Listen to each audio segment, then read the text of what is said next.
On this week's show, we're discussing Valve releasing an entire new lineup of hardware coming early 2026, a new Horizon Zero Dawn, Forbidden West / Ratchet and Clank game coming soon, but maybe not where you want them, a new Japanese State of Play exclusive, and Red Dead Redemption finally going next gen. All that and much, much more on this week's GamerGuild Podcast.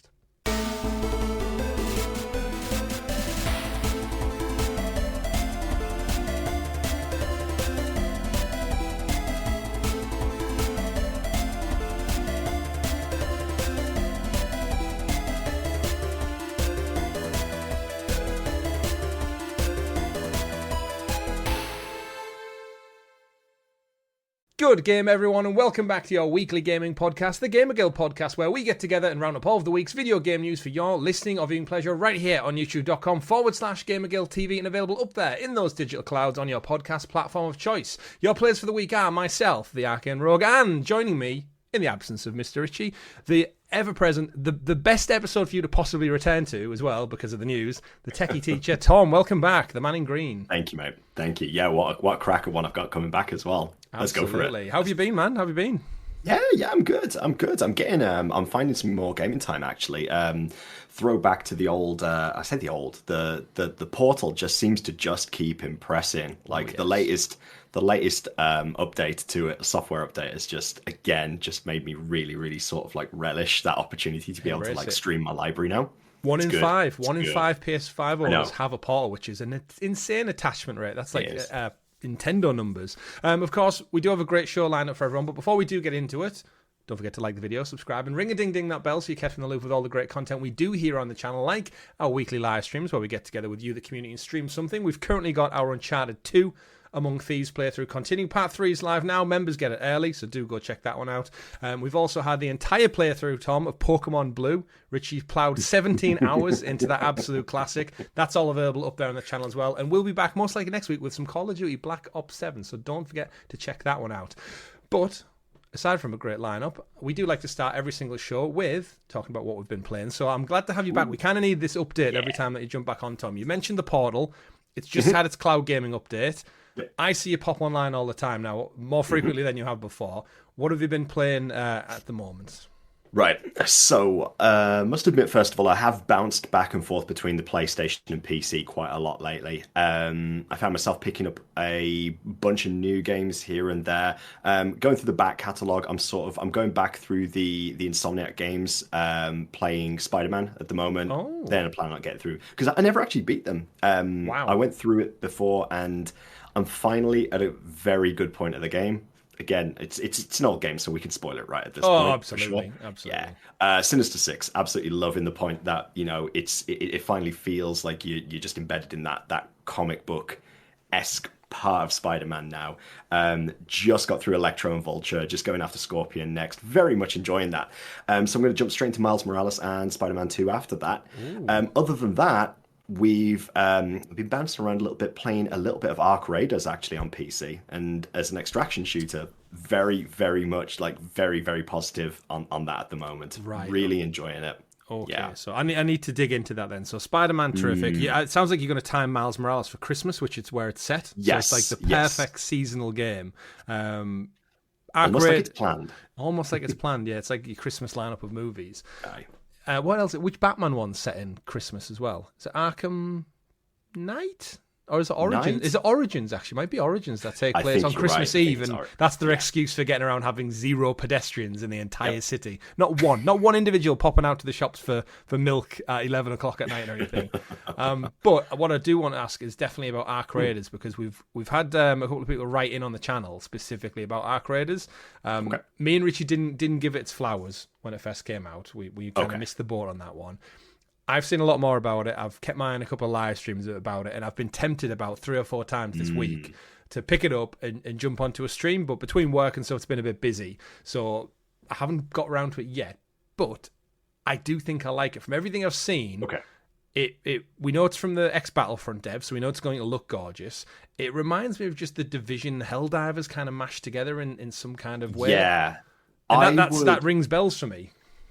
I would go for a cross between The Division and Destiny is the kind of vibe that I would say to go for. It's very much, but with a more of a Division side of things, really. Right. It's very much sort of like grounded dystopian future sci-fi. Humans are living underground. They're living underground because of sort of like a robotic AI sort of takeover of the planet, the surface, and to sort of get by and improve the quality of life down in Speranza, which is the city that you're residing in.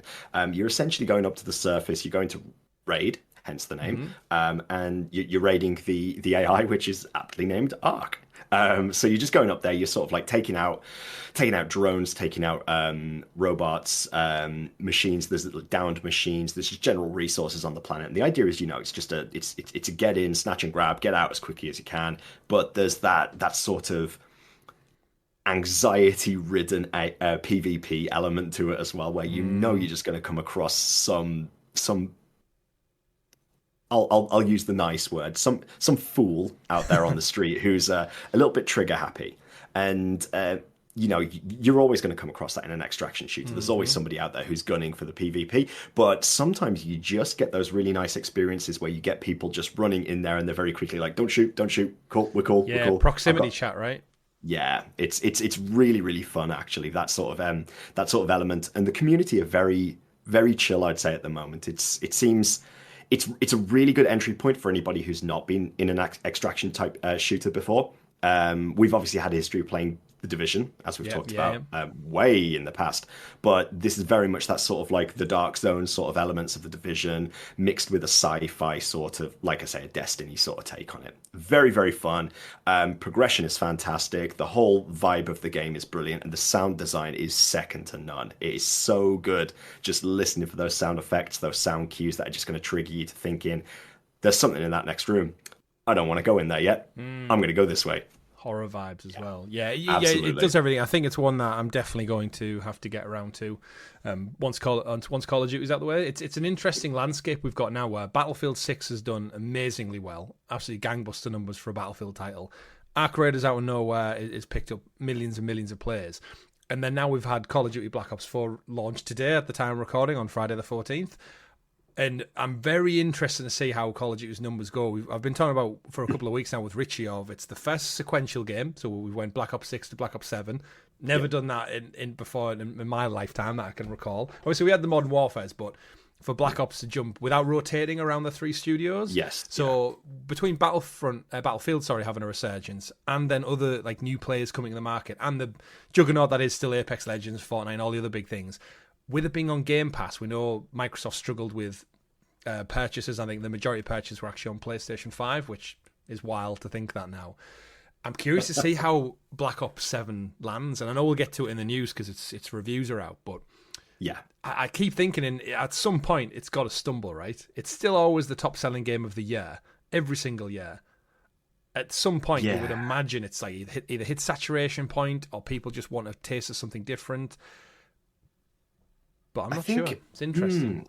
Yeah, we'll have to just sort of like watch the numbers really, because I think at the end of the day, you've got to look at where games fall out with like a generational shift as well. I think sometimes there's like, there's that very sort of hardcore Call of Duty fan base. But is that going to start like waning a little bit as people start coming like into the ecosystem with a lot more variety, I suppose, more than anything. So who knows? But yeah, we shall see. Absolutely. I've been basically chipping away at a classic game. I've been playing Sly Cooper 3. Wow. At the moment. Wow. I've last year I went back and played 1 and 2 and got the Platinum Trophy for them when they ported them over to PS4, PS5. So I needed like a bit of a palate cleanser after the last couple of months of playing some big titles, and there's nothing really in my pipeline for the end of the year. I'm not sure about yourself. There's no like big out-and-out PlayStation exclusive or anything that I really need to jump on. Obviously Ghost of Yotei landed, and I breezed through that. Really enjoyed it, but when sometimes you just sit and stare out the window and like that meme from Narcos where he's on the swing, he's sat on the bench, and it's just like, what is actually next? I thought I'll jump back into a little one. So I've really been enjoying Sly 3, and just it's one of them classic platformers where not really much story, a couple of fun character moments, silly villain of the week every episode, and you just run around and solve some crimes, break into some safes, that kind of gist. So Good. hopefully have that. Last one I just want to throw out there as well that I didn't get a chance to mention before is Dispatch. I got to talk about Dispatch. Yes, I've heard good things about Dispatch. I love this game. This is really, really sort of hit home with those old Telltale style games. Yeah. The vibe of it, the gameplay just keeps you hooked. The story beats are brilliant, and the episodic element of it. I didn't think again at first that I would be buying into that. I thought, you know what, I'm going to sit back, wait, we'll see how it goes, and so on. But nah, hooked. Absolutely love it. 2 episodes down so far. All of them are out now. I'm just going to find myself bashing these through like 1 episode a day. It's so good. Is there 5 in total? 8 in total. 8 in total. Oh, brilliant! Yeah, I've heard nothing but praise from that. I've said if you're a fan of the old Telltale games, if you're a fan of Invincible, the TV series in particular, it's not the same world at all, is it? It is its whole. No, it's it's stylized very, very close to it, which is even I think the logo for the game has like the yellow cape as the A, and it just looks one for one. Like, okay, so what's the premise of Dispatch then? It's not attached to an anime, a comic book, is it? Or no, so the premise is you play as a character called Robert Robertson. Of course, great name, very comic book. Name, obviously, very comic book-esque. He's actually Robert Robertson III, so he's actually the third of his namesake, who has taken up the mantle of Mecha Man, former superhero, originally founded by his grandfather. His grandfather piloted the mech suit. His grandfather died, taken over by his father. His father also died in action as well. And so Robert Robertson III, takes up the mantle. He is hunting down a supervillain known as Shroud. Shroud is the streamer guy from Twitch. Well, this is it. Could it be? But interesting twist. It's sort of like takes him on a bit of a mission to find and locate this guy. He is the reason that his father died, so he's out looking for a little bit of vengeance. Unfortunately, he gets lured into a trap. The mech suit gets destroyed, and he gets all but taken out. He quits publicly being a superhero because he himself doesn't have any powers. It's the suit. The suit it's like an Iron Man scenario. Then. Yes, in essence. But as he comes around, a group known as SDN, which is the Superhero Dispatch Network, are essentially they're recruiting people to work as their dispatch officers in-house to try to work with superhero teams to help on the day-to-day basis with things that you would expect, your public services to work with. So local crimes, cats stuck in trees, grannies getting like stuck in car parks, things like that.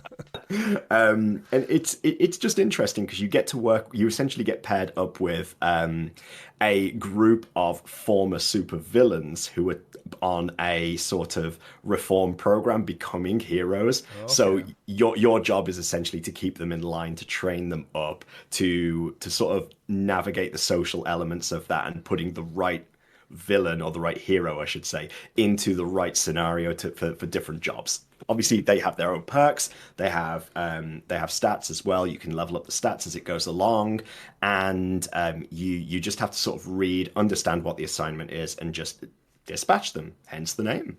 It's very good. Yeah, it sounds. How long is each episode? Would you say roughly? I would say they feel roughly about 1 hour episodics. So it literally runs like a TV show. So there's a sort of like previously on, and it ends with a nice credit sequence as well. Interesting. So it is very very, very Telltale then. Absolutely. While we wait another several years for Wolf Among Us 2, which I feel like it's been half a decade now since that was teased.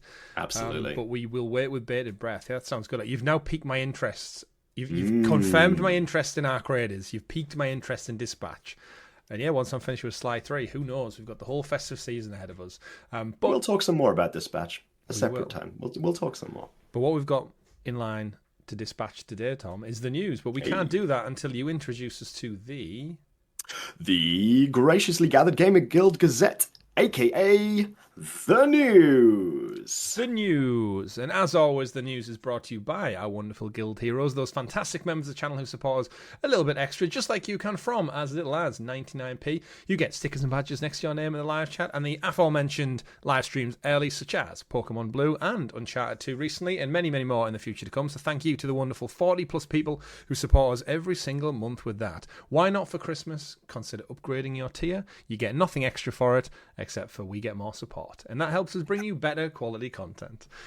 Tom, I mentioned to it at the start of the show, Richie stepped aside. He's went to watch the football or something, the big nerd, and we're now here to record a football people nerds. What's the general collective term for sports people? I do not know, and I do not want to start that. He's not a jock, is he? No. I feel like nerds and dweebs and I think people who enjoy comics and stuff and gaming get like so many names thrown. But yeah, if you're into sports, it's just like, I just like sports, mate. Which we do as well, so I don't know why I'm making fun of him for that. It's because he's not here. Yeah, he's not here. You've always got to shit on the people who aren't showing up. But in his absence, we are here to talk about one of probably the biggest surprise news stories of the entire year. So you've timed that one fantastically well. Valve, obviously known for the Steam library, PC, a bunch of tech in the past, but traditionally they tend to keep themselves with the storefront. In recent years, they have had the very, very successful launch of the Steam Deck, which is kind of, I wouldn't say shaken up the handheld market, because I think Nintendo Switch very much did that with combining the home console and the handheld console. But yeah, absolutely out of the blue, I didn't know about any suspicions, no leaks, no rumours. The Steam machine, which is 10 years old this month actually, originally came out in 2015, is back, and it's back with a focus on PC console gaming. So Valve announced 3 new pieces of hardware. We have a new Steam machine fit for 2026 and beyond. We have a new Steam VR headset called the Steam Frame, and we've also got a new Steam controller replacing the old iteration from 10 years ago as well. Big difference this time around with the Steam machine. I don't know if you recall, Tom, but in 2015 they kind of came out and just kind of licensed the term Steam machine out to anyone and everyone. So we ended up with about 16 to 20 different iterations from Razer, from Asus, and all across the board. And I think that's where the messaging got a bit muddled of like, is it a PC then, or is it if Dell can just step in and make one, is it really a Valve Steam machine? But they've came back. We've got a little cube. I noticed it's been dubbed the Gabe Cube. Have you seen that? Name. Absolutely, such a good catching on for it. It's essentially a Series X visually sliced in half. It is literally a black cube. It does come with a couple of cool features. There is typical USB ports and stuff. There's a fancy LED light on the front which you can edit and customize.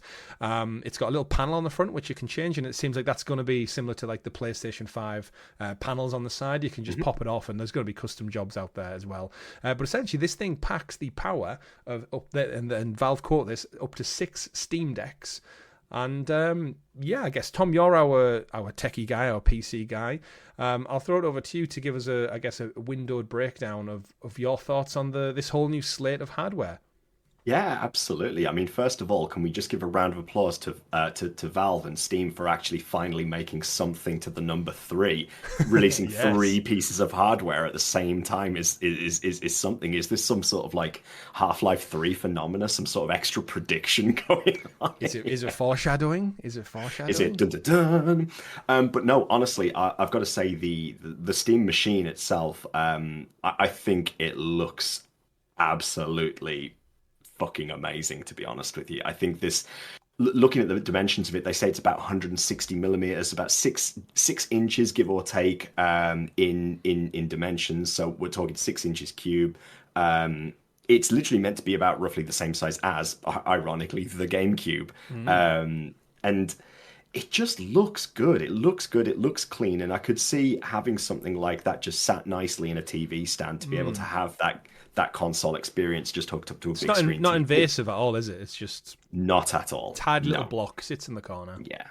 I love the idea of the customizable LED strip, so you can have that, with whatever colors you want, or alternatively, like changing how you're going to use it. The interchangeable front panels as well is going to obviously be a big aesthetic thing for people's living rooms, for different sort of, paint colors, artistic styles, whatever you want. The hardware itself, I think, is absolutely fantastic for what it is. They're looking at some on the lower side in terms of storage, like 512 gigabytes up to a 2 terabyte model. Originally, I would say people who are probably looking to get in, who want to play a lot of the latest games, you're probably going to be looking to pay the higher end of things. I'm hoping price-wise that this is sat nicely around about I want to say like the 600 to 800 pound marker. I think if it is around that sort of price, sort of like a very high end pro level console or low end gaming PC, then this has a chance of shaking up the market, I think, because we're finding more and more people, especially we've talked on episodes in the past about how people are trending away from consoles, so to speak. Maybe in the UK less Microsoft. so. Absolutely. But obviously, since like the advent of Twitch and YouTube being like really big with streamers and so on, a lot of the younger generation are definitely more favoring of like PCs. I hear a lot of kids at school still talking about like, oh, I'm getting a gaming PC for Christmas. Yeah. I rarely hear them talking about getting consoles and so on, which to me shows that I think Steam are very good at sort of like looking forwards with things. And I think Steam, one thing we do need to say about them is, you're right about what you said about the Steam Deck before, about, it wasn't necessarily something new because Nintendo had already got there with the Switch and that sort of idea of what they're doing.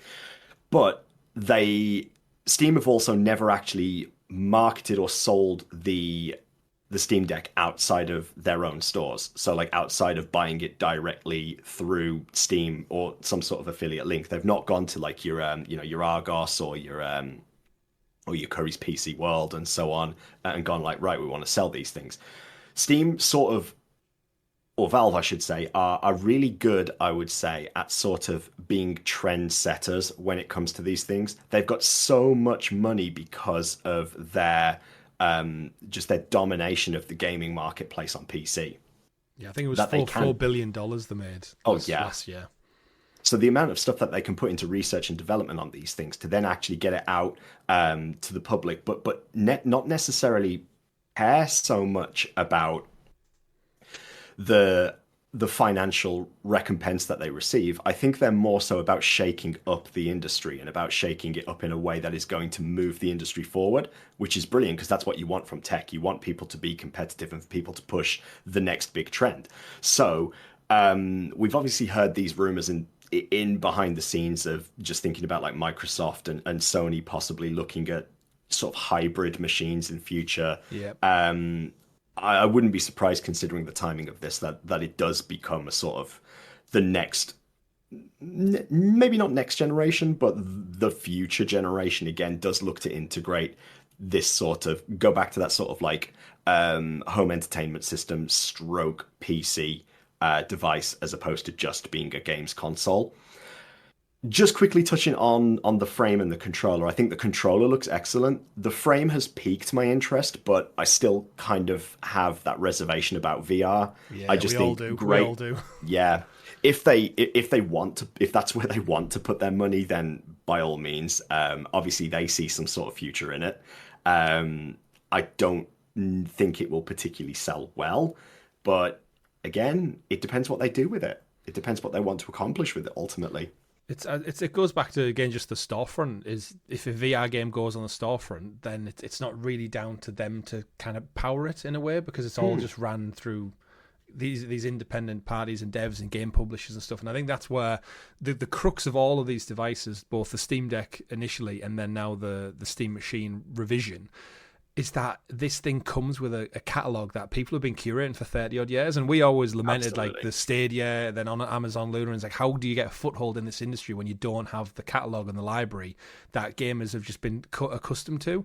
And you do that by launching a device that literally comes with, I mean, yourself and Richie probably have libraries that span right back to like, early 2000s maybe?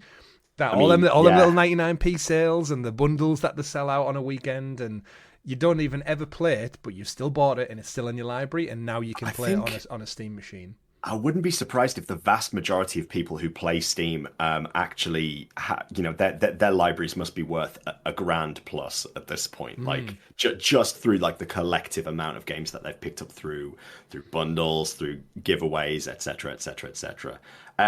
Just quickly touching on some of the specifications for this, by the way, I touched briefly on the storage of it. They're going to be looking around about what does it say, 4K 60 in terms of the gaming right there with FSR, ray tracing supported. Like you said, that's the equivalent of about six Steam decks in terms of power. I don't think this thing is going to be groundbreaking in terms of a visual output, like pushing the benchmark further, but I do think it will be good enough that people, again, thinking of the nature of Steam and the nature of what Valve have done in the past, that people will optimize their games with this piece of hardware in mind. So I do think that things will run quite nicely on it. And Valve have a really good track record. Correct me if I'm wrong in chat, in comments, wherever you need to, of having supported and making sure that they have solid launches of software that's converted over. Unless we're talking ports from console. If we're talking ports from console, then it's a different question altogether. Yeah, it's the specs. I think they've been quoted because a lot of people actually got hands on. I think Digital Foundry, Linus Tech Tips, and so a lot of actual influencers and tech industry journalists got hands on with this. Like as the penny dropped with the launch and the reveal, we kind of saw people getting hands on with it, and they did equate it a lot of the time too, pretty much somewhere between a PlayStation 5 and a Series S and a Switch. So you kind of everything now going into 2026 is going to be on that level footing, and I think we've seen it from Nintendo Switch that the lowest common denominator between the Switch and the Series S, games are just designed differently now, where they're designed to equate for that. The PlayStation 5, we'll talk about later in the show, hitting its 5-year anniversary and selling 84 million units. However, the PlayStation 4 still has a user base of about 40 million people, so these generations are seemingly getting longer, but the power necessarily isn't required as much. So yes, this is going to be a powerful box, but as you alluded to there, it's not necessarily the be-all, end-all. And I think you mentioned it, but price point is really going to be key in this. And it's so up in the air with all the crap going on with tariffs at the moment. But more specifically, how they want to tackle this. Because we know Steam, as you said, have an absolute Scrooge McDuck's fund worth of coins to spend. And it does make you wonder, do they really want to take a loss, as most companies do on hardware initially to get people in, and really go for it? We've had rumours that PlayStation, Sony are trying to angle for the PS6 to be cheaper this time around than the PS5. Interesting to see how they're going to do that with the price of the crazy Pro. Xbox are doubling down on seemingly this premium approach, where they're telling us the handheld is going to be premium, the next console is going to be premium. You do wonder, is this a really good opportunity for Valve to come in and basically steal Xbox's lunch? They're already flailing so much on many, many fronts. They've got the money, right? They've got the library. Can they swoop in and become that other big pillar of the industry alongside Nintendo and Sony? I just cut in here quickly to say that there has been breaking news as of 1 hour ago published on PC Gamer that Gabe Newell has taken delivery of a new £500 million super yacht with a submarine garage, onboard hospital, and 15 gaming PCs after Steam Machine announcement. So he thinks it's going to do fairly well. I mean, when you're talking about the amount of money that they have, and Gabe can go ahead and do, he can do whatever the hell he wants these days, considering the legacy that he's created. You know the phrase, I bet my house on it. I feel like that doesn't apply to him. He's just bet an entire super yacht on it, which is probably worth more than all of our houses combined. Wow. It's wild. But what are your thoughts? Are we thinking do we live in a world, as you said, that some of the kids that you teach, they're more interested in getting a gaming PC? I was speaking to a few of my colleagues about gaming over the week, and same thing is they're really into the modding scene and upgrading it every year, trading the old bits in and getting the new one while it's still on offer, like that kind of wheeling and dealing kind of activity, and constantly evolving it. And you do wonder, are we in a place where you've got your Switch, which kind of has the handheld place, you've got PlayStation just dominates that console market, and then here's this new machine that, aside from, remember, everything's an Xbox now as well, so you could play Xbox games ironically on this, no problem. You can play the PlayStation PC games. There's only Nintendo holding out on that kind of open source games now. I just feel like it's doing everything right, where Microsoft launched the next Xbox and people go, I'd rather have a Steam machine. Yeah, it's an interesting world. I think that's the thing. I think the idea that it's hybrid and that it is that sort of it's going to fit the place of a console, but have the versatility of being a PC, because they've talked about the fact that it is going to run Steam OS as well, so it'll have that sort of PC capability. You'll be able to install and use it as a computer as well. I just think that the form factor of it, just that small size of it, is going to be so impactful to sort of saving space for people, because not everybody can afford huge, beastly, several £1,000 gaming computers and build them up over time. But for the younger people who do want to get into it and who do, come in and say like, oh, I've got a budget of like, £500-600 or so, and I really wanted to get into gaming PC, get a gaming PC. I want to get into like streaming and stuff like that. Then I think this is just gonna hit right with everything that Steam has built into it as an app.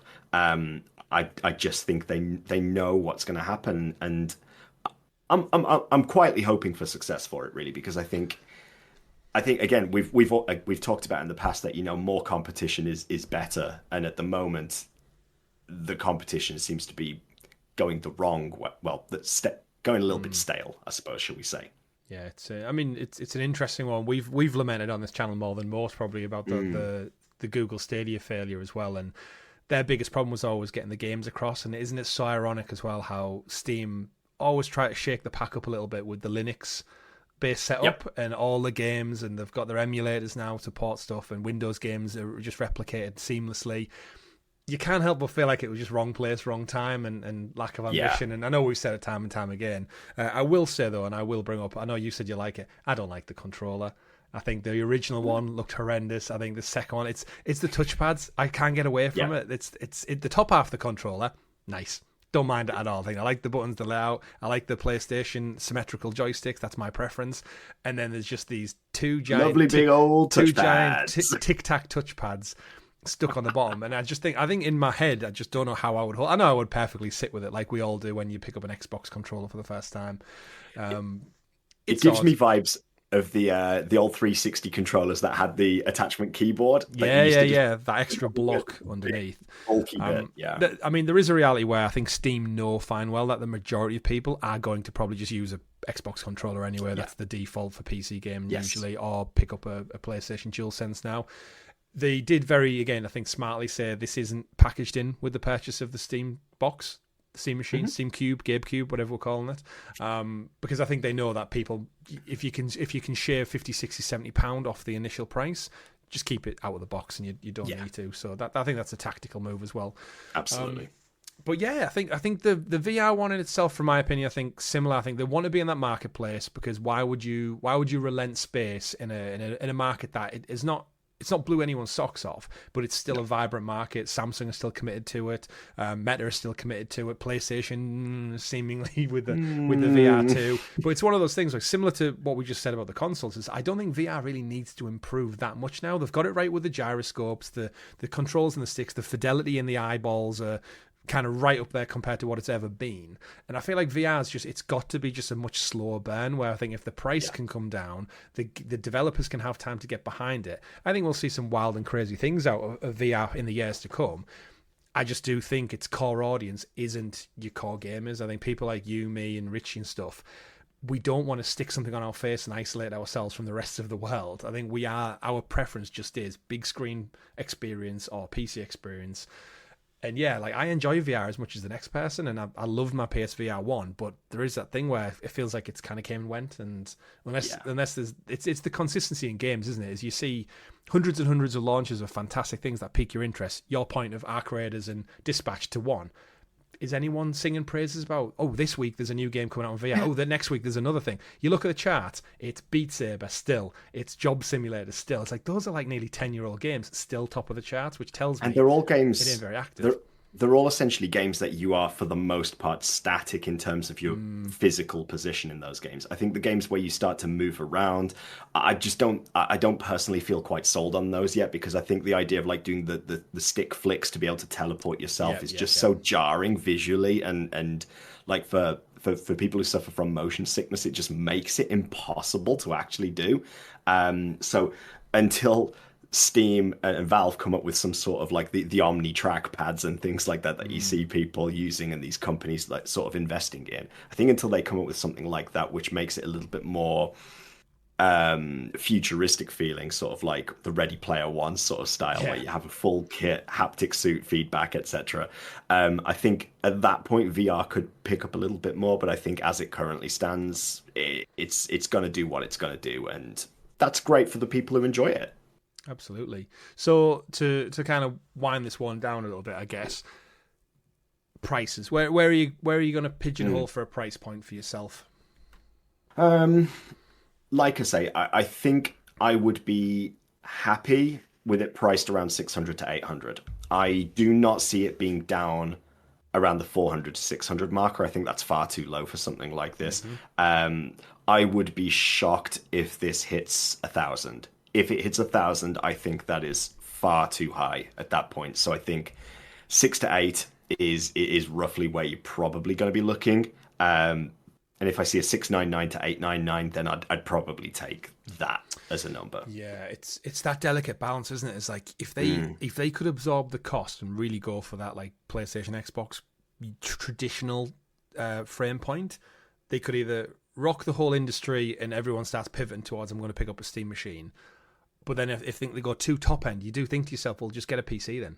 If you're going to commit nearly $1,000, you might as well just go an extra 100 more and make it a lot more customizable for the years to come. Because I know they've said about this is quite component based, but ultimately it is still a locked in PC. I'm sure the models will take to it as well. But when you look at the industry as a whole, you can pick up a Switch 2 standalone for $385 right now. That is a big price cut. And I know it's different games and it's a different ecosystem and stuff. And you've got your Steam Deck alternatives, I guess, to that as well. And then if you get a PS, how much is a PS5 now? Just a standard PS5. Let's have a look. Are we talking UK or US? Because US is going the wrong way. Where you go, PlayStation 5 standard slim model is $467. Okay. So that's fair. Not too bad. I don't know see what a Pro's kicking out as well while we're in the market, Tom. While we're treating ourselves this Christmas, PS5 Pro $672, down from $699. So with the power of this thing, but then also the convenience factor, I could see, you're right, I think I'm going for like bang in the middle of what you said, $699. Okay. I think match the Pro. So then you've got that open source stuff of the library, but then also you're comparable to something else on the market. So then you have that genuine one-for-one thought process of, right, do I want a PlayStation with its exclusive and its PS Plus and everything? Or do I get a Steam Cube, which I don't know why I keep changing its name every time I bring it up. The Steam Cube, same price, but not only can I play, remember PlayStation games do go over to Steam Deck and stuff via the verified process and via the PC releases. So if it's exclusivity that you're looking for, it's not really an issue. But if they match one for one on price, I think it might really give people food for thought. But yeah, I think if they push it too close to $1,000, I think they risk doing an Icarus and flying too close to the sun on trying to make money, and then you're back to, well, I could just go get a PC then, and I wouldn't have to worry about it. So, absolutely. But my word, have they just shat all over Microsoft's plans for next year with another console? Can they buy? I mean, they can't buy a win. They bought Activision Blizzard, and that hasn't bought them any good graces, it would seem. We're coming out with a new console. We're going to start next gen early. It's going to be more PC based. Everything's an Xbox, and then one of the biggest platform, if not the biggest platform for games, is also everywhere. Just goes, we're bringing out our first console style thing in 10 years. Have at it. It's They also said that they're going to be launching this early next year, like January to March in Q1. So, the pricing should be imminent essentially at this point. Yeah. It's just so it's one of them moments everyone at Microsoft must be thinking, like, PlayStation will stay the course. Like, we know that the 84 million units sold, they're fine. Nintendo can stay the course. They're like, what? Switch 2 is the fastest selling piece of hardware in US history and stuff. So those two are fine. It is genuinely Microsoft who've just gone this downwards trajectory. And again, we say downwards trajectory. It sounds so negative. There's still 30-odd million Xboxes out there. I think you, me, and Richie have all jumped on the Game Pass bandwagon in recent years for the first time ever. And I thoroughly love my Xbox as much as the next person. But then you do wonder, it's like, now there's another rival. Google Stadia fell off. Amazon Luna's doing its thing. So maybe all along, remember when Phil Spencer stood up and said, our rival isn't PlayStation and Nintendo. It's actually Google and Meta and Apple. It's like, no, you were wrong, Phil. It's actually Valve that was sat there all along, working in tandem with you, helping you out with the launch of all these handhelds. It was your best friend. It's always the one that stabs you in the back. It was keep your enemies close and your friends closer or something. Other way around, that one. But yeah. It's been an interesting one. I'm curious to get our audience's thoughts. Do let us know in the comment below if you're in the market. I know a lot of folks now, Discord server, absolutely adore their Steam Deck. They're talking about it, and it does just feel like, PC gaming and just that kind of that wider scope for playing anywhere and everywhere on anything.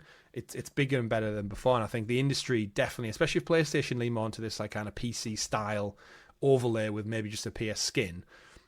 Be interesting to see where it goes, because again, at the end of the day, they are all just fancy PCs, aren't they, with a bespoke UI. That's all they're doing. But yeah, interesting future. I might have to consider one in next year, depending on the price, because I'm still kind of half torn between wanting a Steam Deck. I was excited to see what Xbox were doing with a handheld, and then the Asus one didn't really do. I was looking for something a bit more official, exclusive first party. And then, as you mentioned right at the top of the show, the Portal's absolutely fantastic at the moment, and it's just, my needs are being satiated without really the need to look elsewhere. So options are plenty. Just like we have options are plenty in our news stories, Tom, which brings us to our second story of the week, moving on from Steam and Valve. Actually, you know what? We can't move on. I need one last little quick one. Does this thing launch with a Half-Life 3 or a Portal 3? Like, if they need a big killer app to launch this thing in the like for people to really want to buy one, imagine if it came with Half-Life 3 or Portal 3. See a world where something is announced at TGAs. Like, I could see a world where that happens. Game Awards next month as well. I know I'm gonna go and say, personally, I'm gonna say no. I think if they were to announce, as crazy as this sounds, I think if they were to announce a Half-Life 3, that would just completely overshadow it. Just because of the sheer amount of memery about it at this point. Portal 3, potentially, but I'd be surprised if a Portal 3 was released before a Half-Life 3 at this point as well. We were saying about like their run up to launch, but could you imagine if we got this seemingly amazing trailer? It's got 3.3 million views, so it's a popular trailer. And then we get the launch date revealed, maybe in the new year. Then the price reveal, and it's like, oh, it's actually reasonable. It's not crazy expensive. And then there's a Half-Life 3 or Portal 3 at launch with it, exclusive or something like that. I don't know how they make exclusive with it being PC, but crazy. It's crazy. Anyway, pivoting on onto us, I just noticed in our doc, and I was like, I can't get away with not mentioning the potential game. We forget Valve make games once every decade. That's the thing. Half-Life Alyx, apparently the only fantastic VR game we've had since the launch. So, as I alluded to at the top of the show, Call of Duty Black Ops 7 is here, the sequential follow-up, and what do you know it? It's good. It's got about 84 on Metacritic. It's currently sat at. We'll pull through a couple of reviews as per usual. Of course, this is available on Game Pass Ultimate at the moment, available on PlayStation 2. Not PlayStation 2, it's available on PlayStation 5 too. Windows Central gave it a 9 out of 10, and they said Call of Duty Black Ops 7 is nothing short of ambitious, expanding on the classic Call of Duty formula with more cooperative gameplay opportunities and just enough nostalgia to keep things interesting. Not all of the game's 7 pillars hold up due to a light content at launch, but there's potential for post-launch seasonal content to make up for its shortcomings. Reading from another one, I'm not going to read Screen Rant. Actually, I can read Screen Rant. Give an 8 out of 10. They just said the biggest Call of Duty isn't the best. That was their short and sweet summary, and yet they've gave it a decent score. A couple of people do have still a review in progress, so we'll pull from The Guardian. They give it an 8 out of 10, saying, whatever you think about the series and its problematic role in how the mainstream games industry works, how it is perceived, and types of communities it engenders, this is a slick, thrilling entertainment. Nowhere else could you be blasting a giant robot in a corporate science lab 1 minute and then playing a modern take on Atari's Super Sprint the next. Value matters right now, and this is, as is almost everything else, Call of Duty does not hold back. It's a maximalist paean to the ultimate troubling truth of video game design. Shooting stuff on a screen is a hell of a lot of fun. Okay. Some journalists go too far with their word salad, don't they, to just explain what they're trying to say. Still a lot of in reviews. You'll probably see a lot more rollout over the weekend because it has only just launched. I don't think Influence got their hands on it too early this time round. IGN so far said its campaign is a wild one thanks to its scope of ambition. Not every roll of the dice pays off. There's enough enjoyment to be found across the 11 missions of the campaign, so it doesn't feel like a dud when you play it. But there is a co-op version as well, of course, and beyond that, its end game has the seeds of a good idea that could be nurtured into with future efforts, but something that comes across as a little repetitive and supplementary to the Black Ops 7 story it's trying to tell. Satisfying gunplay, very quick movement abilities, providing solid foundations, a reasonable mix of styles on show, even if it's not firing on 100% cylinders at all times. Despite being a step down from last year's exhilarating Call of Duty Black Ops 6 campaign, it certainly takes some big swings. They just don't always land. It's not bad, it's not good, it's simply okay. Currently got it set at a 6 out of 10 for IGN. Right. But yeah, I guess I throw it over to you, Tom. I played Black Ops 6 last year. I really enjoyed the campaign. Me and Richie did a little bit of zombies on the channel. We did a little bit of multiplayer as well. Got our asses handed to us, as I expected as 35, 36-year-olds. In terms of Black Ops 7, though, where are you sitting with the Call of Duty franchise right now? I have not touched the Call of Duty franchise for a while. I keep seeing the videos. I don't know whether it's just the sort of reputation it has at this point that doesn't interest me so much, or whether I've just like fallen out of love of the genre. I do like the idea of the sort of setup of the campaign and the idea of this sort of pseudo future tech. I like that. I like where they've been going with that, but I haven't particularly been on the hype train for a Call of Duty game for a long time. So I don't have much to say on it other than good for them at the moment. The scores are obviously generally favourable. 84 does sit it as a nice point. It's by no means groundbreaking. It's by no means a failure for the franchise, but it's sitting nicely right in that sweet spot, I suppose, really, which is, people are going to buy it, people are going to play it, and it'll do well. My only take on it is that at the moment I've seen a lot of criticism that comes from a lot of the unlockables for the multiplayer in particular as well. People are saying things like AI art is overused and so on, and as a result of that, it's buying a little bit of bad blood. So I think it's just something to take in if you're in that sort of realm. But otherwise, if you're looking for a damn good shooter that's top of the range AAA, then it's gonna tick the box, isn't it? Yeah, absolutely. It's one of those with Call of Duty. I think it's suffering from stuff that other franchises, such as like Assassin's Creed and such, have suffered from. Need for Speed, where it's just been so drawn. Like I feel like my entire lifetime is like a teenager onwards has just been every year you get a Call of Duty, and they got into a great rhythm with rotating between the three studios: Sledgehammer, Treyarch, and the third one misses me, Raven Studio, I think Raven. Yeah. And then again, they had the year where they dropped the campaign because they didn't have time to finish it. So I think Black Ops whatever didn't have a campaign. They had the one that was had space and Jon Snow. That was, I think that's the most poorly received one. Is that Ultimate Warfare, Infinite Warfare? They have so many names. So insert something Warfare.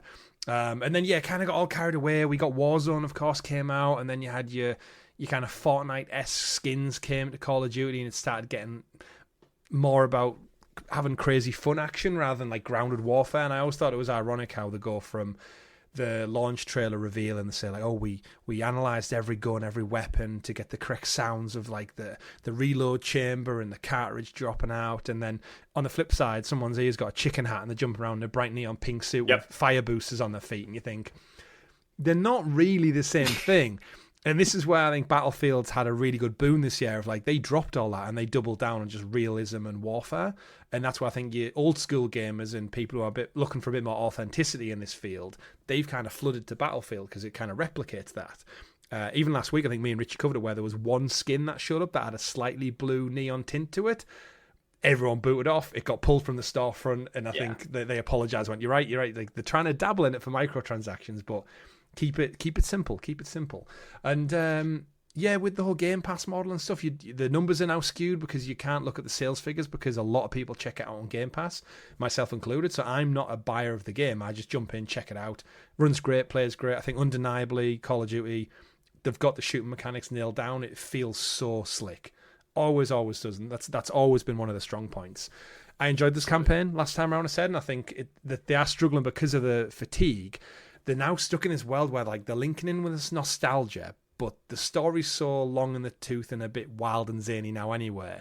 Similar to James Bond in a way, like how many stories within the same universe do you tell where it's just, right, go there, kill the bad guys, go there, kill the bad guys. And especially in such a highly, I guess, political climate now, when are the Russians the bad guys? Are we still doing Nazis? But without going back to World War, when we didn't have drones and lasers and missile targeted systems. And it's such a delicate balance. But I think for me and you, and I think people who fell out of it, it is because it's like, it just, for me, it's felt like very much the same stuff. Albeit it's gotten better and it looks more visually appealing. It's more bombastic than ever before.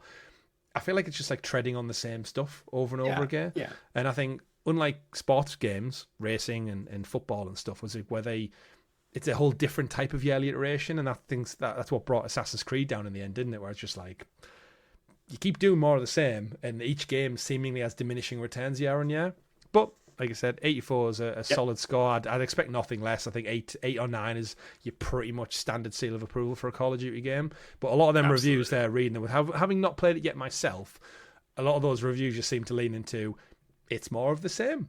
It's not terrible, it's not fantastic, but it'll satisfy your shooting, killing, blowing up needs for the month. Here's another round of Victoria sponge cake.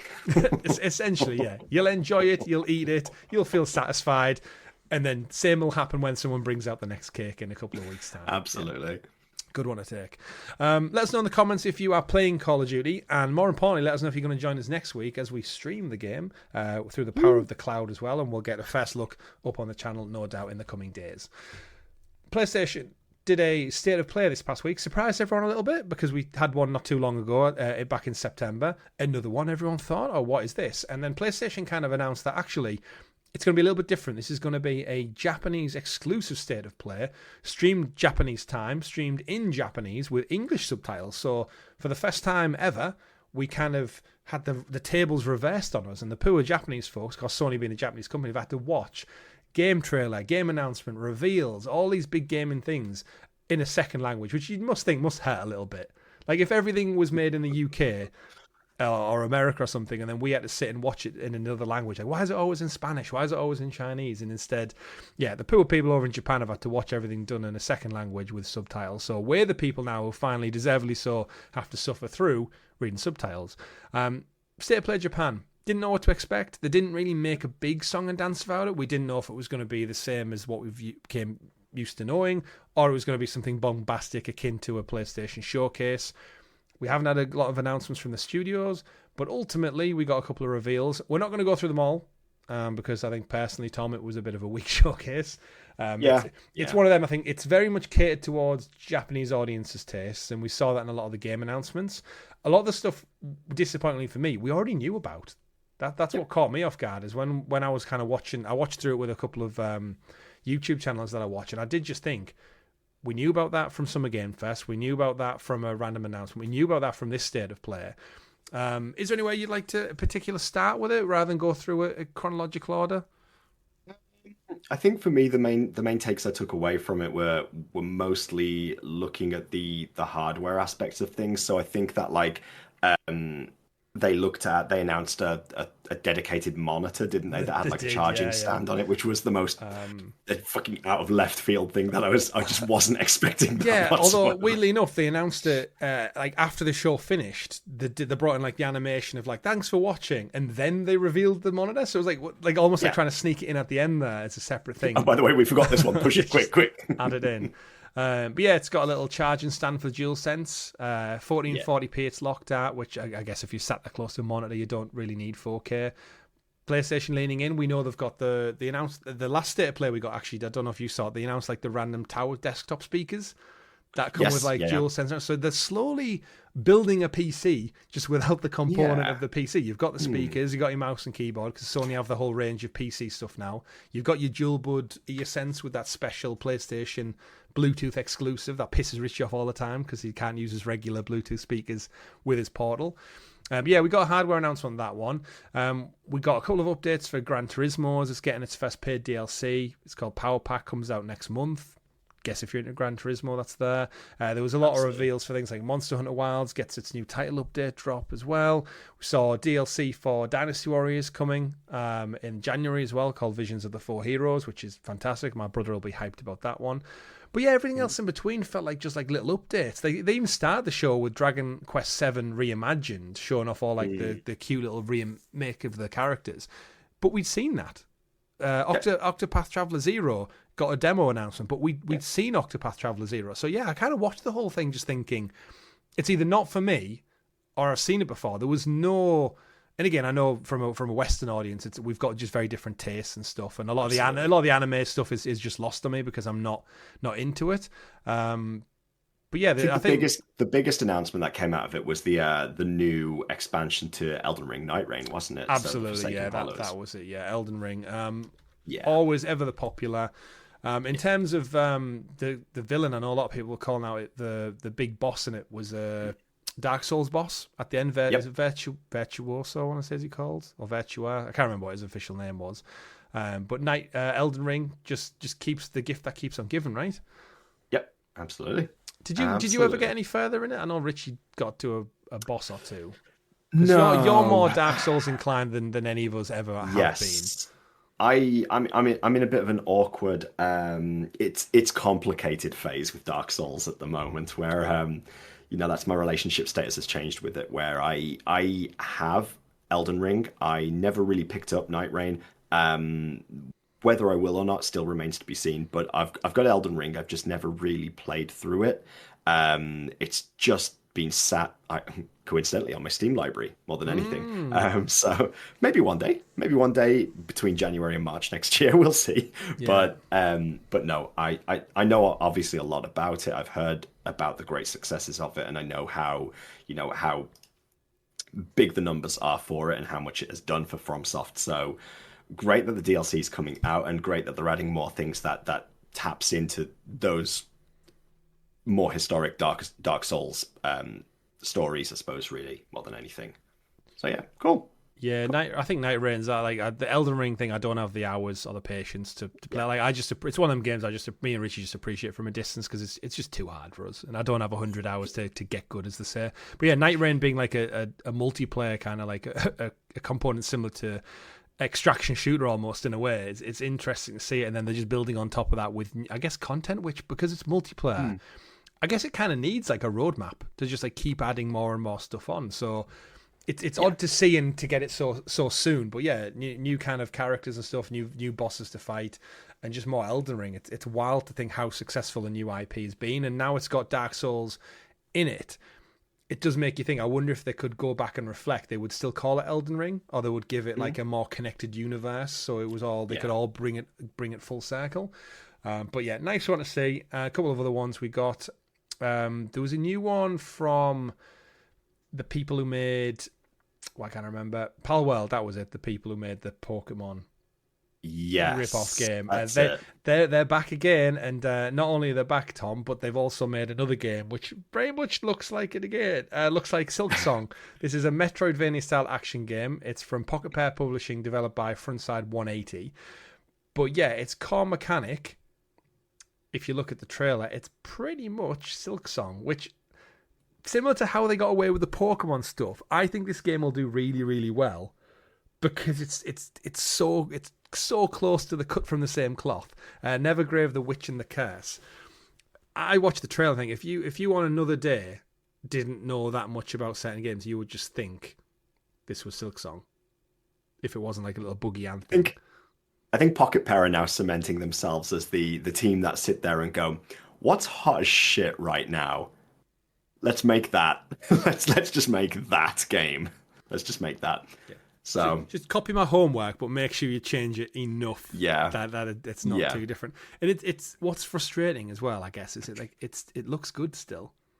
Yeah, like that's the thing. It still looks like actively fun, interesting. They obviously have to change it enough so they don't get sued, or they can at least stand their ground and go, oh, it's just what's it called when if you have a lawsuit? It's like it's near enough, but there's enough changed. You can kind of you can claim it and say like, oh, it's inspiration or something, or it's spiritual successor, but we've not took anything direct. I'm sure there's like a proper legal term for it. The problem is when you're falling into these categories like a Metroidvania as well. There's so many other Metroidvania games out there that do this on the regular. I guess the things that make it a little bit more like a Hollow Knight are the sort of like the planty vibes that they've got going on there, and also the hand drawn artwork. Yeah, definitely. Which is like, where do you draw the line? Because it's I would say it's different enough, but you can clearly see that it's something they're capitalizing on at the moment. Yeah, the interesting enough in the notes for it, they said it takes its core mechanics from Super Mario Odyssey. The developers said, but with the roguelite elements. So it's interesting. Yeah, you gather resources, you try and rebuild the village hub, you head out as this witch wearing a cast hat, and you progressively fight to get the gear that you need. But yeah, it's interesting. Do you use the hat to jump on and give yourself an extra jump? The hat must have it must be some kind of like cappy power that they're referring to. But yeah, saying it's inspired by Super Mario Odyssey, when you look at it and go, that would have been my maybe 7,000th guess if I was to go down a list of. The hat's name is games. Hattie, by the way. No, I'm just making that one up. Hattie, I could see that being real. So the kind of the Japanese state play kind of went and came with a bit of a flat tire for me. A lot of the people, even that I kind of watch and listen to as well, they were the same. As I think the journalists were expecting like at least something out of it, because again, PlayStation, as we're about to move on to our next story, have just celebrated 5 years of the console. And as someone who usually traditionally keeps an eye on like the first party exclusives, I feel very not catered for in the last 5 years. Like, I've enjoyed Miles Morales at launch, as you're about to play. I enjoyed Ghost of Yotei last month, but there's just a lot of time in between where I'm sat thinking, like, what on earth are PlayStation Studios doing? I don't know if you saw the article drop this afternoon, actually, about saying you can play Concord. Some modders have actually took the Concord and try and got the servers back up and running for it, because that was like one of them. And between that, I just don't feel like there's enough output for what PlayStation should be doing. I think Xbox have had a terrific year, between like a couple of decent remakes and a couple of really good titles that have landed in Game Pass. They've been fantastic. I played The Keeper a couple of weeks back, where you play as the Sentient Lighthouse. That was really trippy. I think your kids will really enjoy that one, because my little girl was just like, I want to be the lighthouse. I was like, she doesn't know what she was doing. She was just driving around as a lighthouse, but seemed to enjoy it. And South of Midnight, I absolutely adored earlier in the year as well. And then Richie absolutely loved Oblivion Remake so much that I actually bought it on PS5, even though it was sat there free on Game Pass. So it just shows you there's money to be made. But all things said and done, they're having a really strong time. They've just announced the PlayStation Plus games catalog for November as well, so we've got some big titles coming. The biggest one being Grand Theft Auto 5. I can't help but feel like this thing is just on like a rotating carousel, dropping off and coming back, because I'm sure we've mentioned it a few times. Other titles include Still Wakes the Deep, Pacific Drive, Thank Goodness You're Here, and Insurgency Sandstorm. The biggest update that's been added and reflected recently is Rockstar's Red Dead Redemption is also coming to, which I hear you then say, well, hang on, Chris. Rockstar and Red Dead Redemption don't have a PS5 port, so what good's the game catalogue being added in? Well, along with that news, Rockstar actually put out some posts earlier in the week saying it's coming to PS5 and Xbox Series X, and PlayStation went, you know what, you can have it day one. So there you go. If you've got PlayStation Plus catalog, you can jump into Red Dead Redemption on your PS5. Rockstar also stated that your progress will carry over. So if you did have the PS4 version of this, you don't have to start from scratch. And another great plus point to all that as well is if you own the PS4 version, it's a free upgrade to the PS5 version too. So Rockstar being surprisingly nice. They don't have to be. They've got millions and millions upon millions in the bank. But yeah, what do you think of this lineup? GTA 5. I personally really like Still Wakes the Deep. It's a great little spooky horror game on an oil rig. The rest of them I can take or leave. Yeah. I think Thank Goodness You're Here is just a fun little game to play if you want that sort of like Untitled Goose Game sort of stupid vibe, dick around in a game world a little bit. It's got very funny British humor in it, so I think that's something that appeals a little bit more to us. Other than that, I got to be honest with you, I just couldn't care less at this point about GTA 5. I think it's just the point of just like trying to slap like, look, GTA 6 is coming, so we'll give this away. If you haven't somehow already got it, why not check it out? If you've been living under a rock at the bottom of the ocean in the Marianas Trench and you've got no idea about anything at all, try this. Try it out. It's good to see. I guess Red Dead's the standout one, isn't it? It's nice to see it finally get a port. It's a good excuse to go back. As soon as I read that news that there was that, you get that little itch that as soon as someone mentions or talks about a game that you've got a deep adoration for, you go, oh, maybe if I've got some time this weekend, or if I can grab an hour, I might just jump in and boot it up. And even though I know I don't have the 40, 50 hours to commit to it, I had such a good time playing Red Dead first time round. It does also come with Undead Nightmares as well, so they've just missed the Halloween boat, which really disappoints me, because I think if this dropped 2 weeks ago, I would have been all over Undead Nightmare for Halloween, because it's such an underrated... I mean, it's not underrated, it's one of the best DLCs ever, if not the best, but to miss Halloween feels like such oh man, that would have been a fantastic stream. Now Red Dead's over there, I can go back to saying that, believe me or not, Richie's never played Red Dead. Oh, not played. He's never finished it, and 2 either. It's just they're kind of one of those gaps. Or BioShock. He also reiterated he hasn't played BioShock. So not only does he disappoint by not showing up, he also disappoints by not playing Red Dead as well. But yeah, decent lineup, nice to see, and I'm finally happy to see Red Dead move over to next gen. Kind of, I guess, wrapping up all of the PlayStation news, the PlayStation blog put out a post this week on 12th November to celebrate 5 years of play, the evolution of the PlayStation 5, and with it, Tom, they brought us a couple of interesting statistics to go along with it. But to start off with, can you believe it's been 5 years? Does it feel like 5 years you've owned your PS5 for? It doesn't. It's been a strange one, hasn't picked it up during lockdown. Swear. I know. I swear that the time space, whatever the time space in general is just wavy, and it's just time is just getting shorter and shorter. Because 5 years already. What? Yeah, you were, because the PS4 in 2020. I remember the summer of 2020 before. Well, when lockdown kind of was a thing, we got Ghost of Tsushima. And we got The Last of Us Part 2 within about a 1 month window of each other. And I had a fucking amazing summer playing those two games. And then, I went and picked up my new PS5 in November. I got Miles Morales with it. I got Sackboy's Big Adventure. And I remember the Christmas of being like a happy little schoolboy unboxing his brand new console. And here we are already half a decade later. And that's back to my point. The output of games... I don't feel like I've really played many standout ones this generation. They've been iterative, and I've enjoyed them. Horizon Forbidden West, God of War Ragnarok, both absolutely love them. Some of my best games of all time. But I just feel like it's been missing a bit of something. But during the blog post, PlayStation essentially go through the generation. They've got some really interesting statistics. They kicked off in 2020, as I said, the beginning of the generation, with loads of interesting features. They've said screen share, which was one of the features they touted, apparently has been used 1.6 billion times and over 900 million hours. I've never used screen share once, and I also forgot it almost existed. I remember it being there at launch, and they kind of talked about it and said, oh, yeah, you can share your screen with other people. You can have your friends watch you. You can pass the controller over if you get stuck on a certain part. 900 million hours and 1.6 billion times been used. I find the most baffling statistic of this whole blog post. Crazy details. That's insane.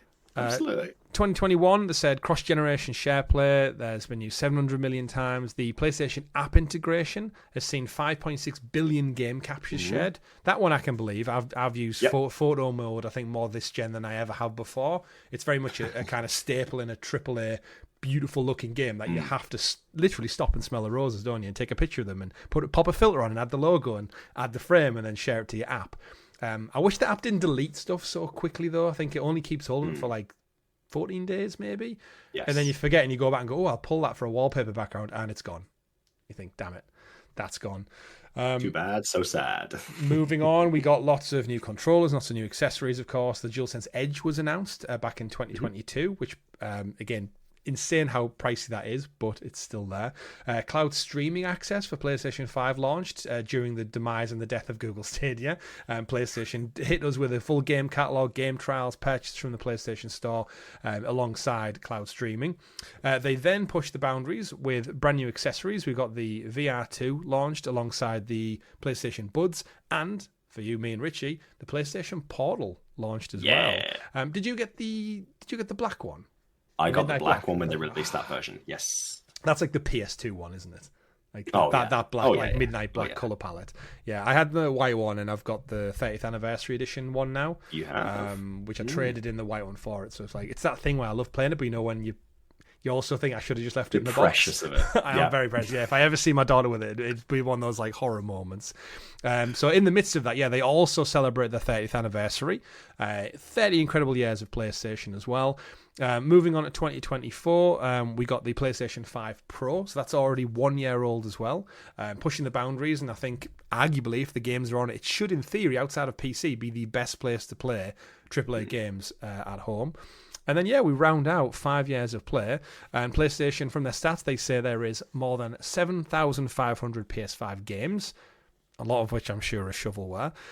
Over 4,000 creators, over 84 million consoles sold globally, over 100 billion hours of gameplay logged on the PS5, and over 40 billion trophies collected on the PlayStation 5. So trophy hunters are doing themselves proud. But I guess the ringing statistic of all that, Tom, is 84 million consoles sold after 5 years. So if that replicates it over the next 5 years, that beats the PS2 with 160 million lifetime shares.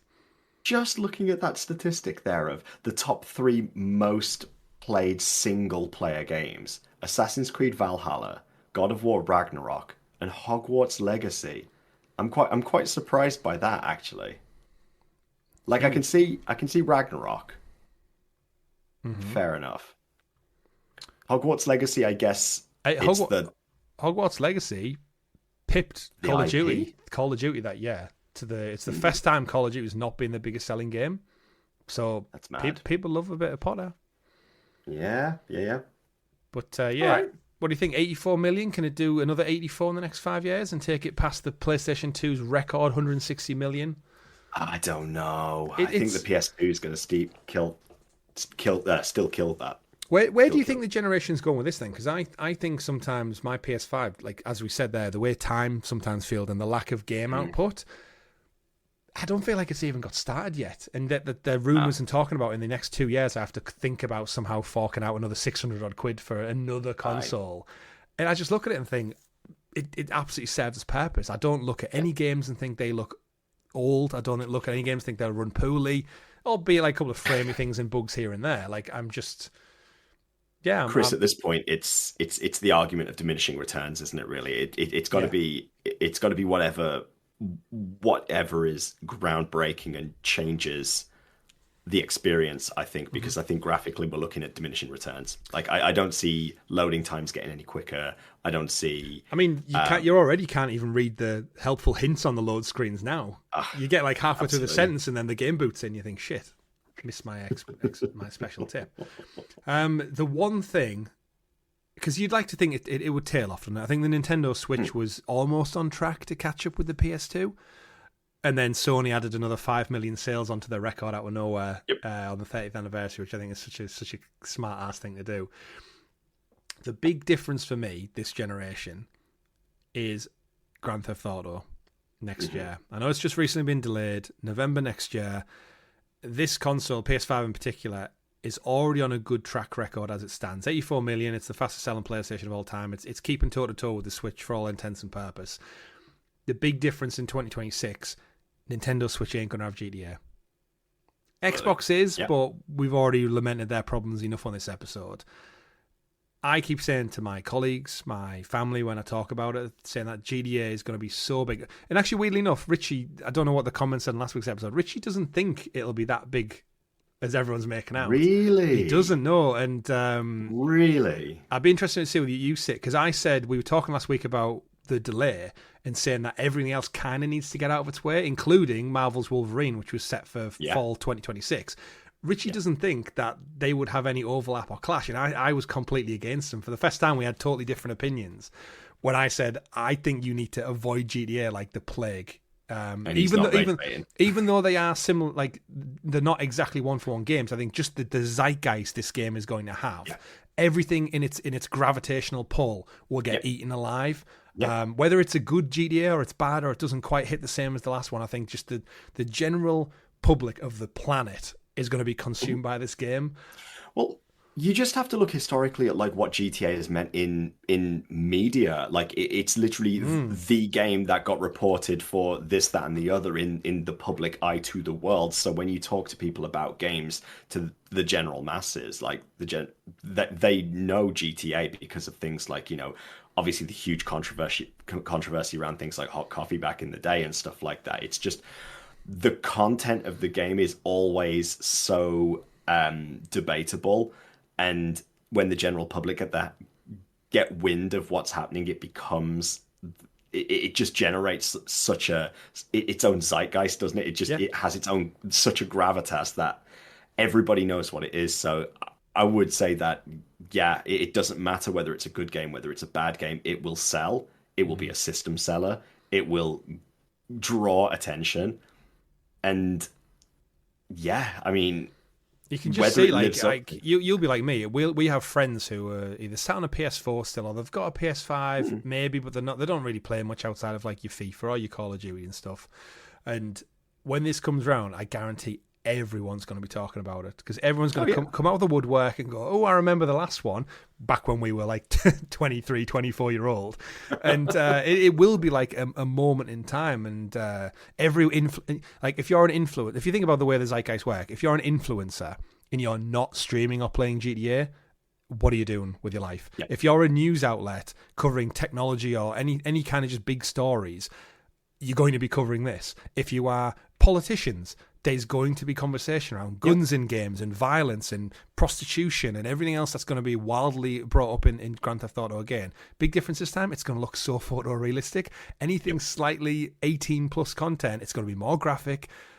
It's just, you can see it triggering every known party. We're going to lap it up. We're going to absolutely love it and enjoy it. And I didn't think GTA 5 had the best type of gameplay, realistically. The story was fun. I enjoyed it. But it just has this pull to it. It really, really does. So if you're out there and you're thinking about getting a PS5 or an Xbox, because it ain't coming to PC. So again, I just think that funnel of focus, and I think we can all agree PlayStation probably definitely have the marketing deal for this. I would say so. They've just got Red Dead and GTA again this month. That tells me Rockstar are firmly in bed with PlayStation on this. Call of Duty also comes out in the November. I think if you're a gamer and you've got a choice between Call of Duty, whatever next year's looks like, and GTA, you're going with GTA. Even up against Call of Duty. So it's one of them, isn't it, where I think PlayStation 5 sales are going to see such a boom where we look at PS4, did really, really well. We look at Switch, did really well, but none of them had a generation title like the next Grand Theft Auto. 2013, the last one came out. Your PS3. So bad, so crazy. It's absolutely wild. So yeah, I'm very interested to see. Obviously, as a PlayStation player through and through, I think 84 million is actually ahead of where I think they probably deserve to be based on their output. But it just shows you there's just a hunger for gaming, isn't it? And it's there. Right, we do have some two big stories, so we'll kind of sandwich these two together, Tom, because they're kind of in the same guys. Right. We got some PlayStation game announcements this week. Two big, massive stalwarts in the PlayStation back catalogue, Horizon and Ratchet and Clank, famed for being PlayStation exclusives. They no longer are, Tom, because we got two new announcements: Horizon Steel Frontier and Ratchet and Clank Ranger Rumble. Couldn't find the name on the page there for a second. Have just been confirmed, but they're coming to mobile. So NC Soft, which you knew were working on a Horizon MMO inspired by Guerrilla's open world franchise, the game actually leaked on Thursday, so they just pretty much came out and announced it because it was there. It was a full... the way it was found as well, I don't know if you read the piece in the article, it was a link to a Google Drive was found, and the video for the trailer was just in there. And it was shared. It was one of them, when you can sign up to be a content creator and they kind of give you access to assets and materials, just in that folder. So someone just found it and went, oh, wow. So the full thing was shared with like developer commentary and everything. So they just went, you know what? Just get it out. Just get it out. Earlier in the week, we did have the Ratchet and Clank game. So this one was a bit more official. It came out from Insomniac. It's not made by Insomniac. It is made in partnership with a mobile studio as well. This one looks a little bit more like your typical just shooter, similar to kind of like what Overwatch looks like, with some Ratchet and Clank cartoonish visuals and daft weaponry. Where would you like to start? The controversy about Horizon or the controversy around Ratchet and Clank both not being on PlayStation 5. Let's start with Horizon, because that was the first one that you talked about. So let's just go chronologically. Absolutely. I think it's crazy because I think the world of Horizon and the concept behind it lends itself so well to a huge open world sort of MMO style thing. We obviously know about the huge controversy of Light of Mutiram and stuff like that as well that we've got to think about. And I just think, mobile? Really?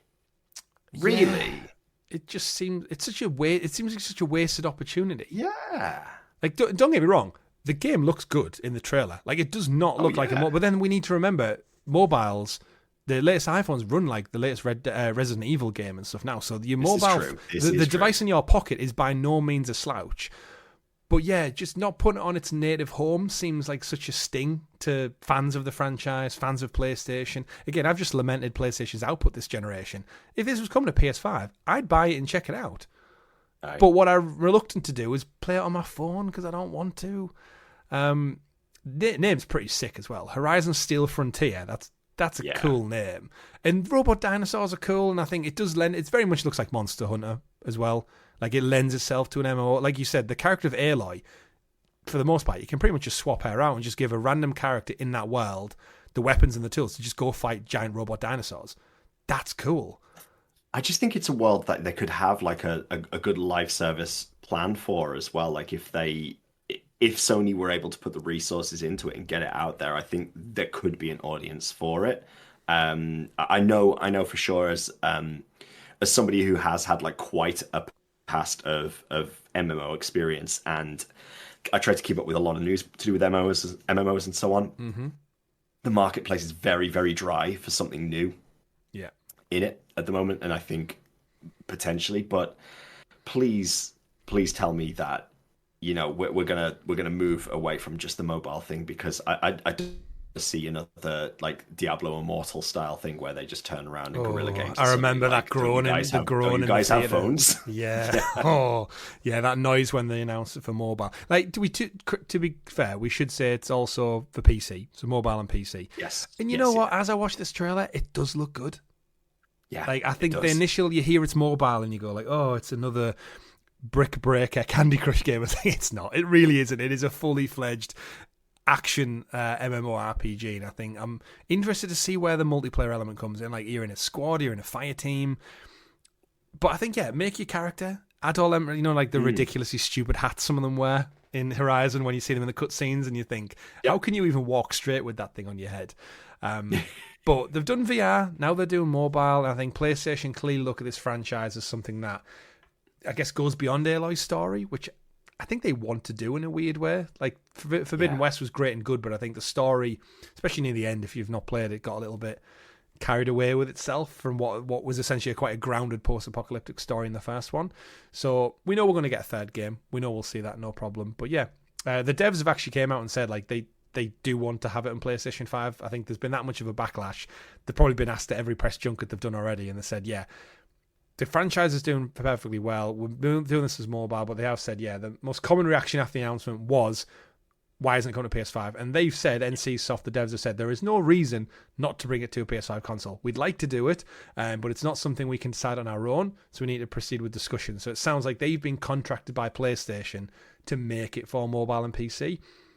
And then I guess, yeah, if they get it's probably one of them in the contract that'll say, if the game does well and sells well, we'll do a port for PlayStation.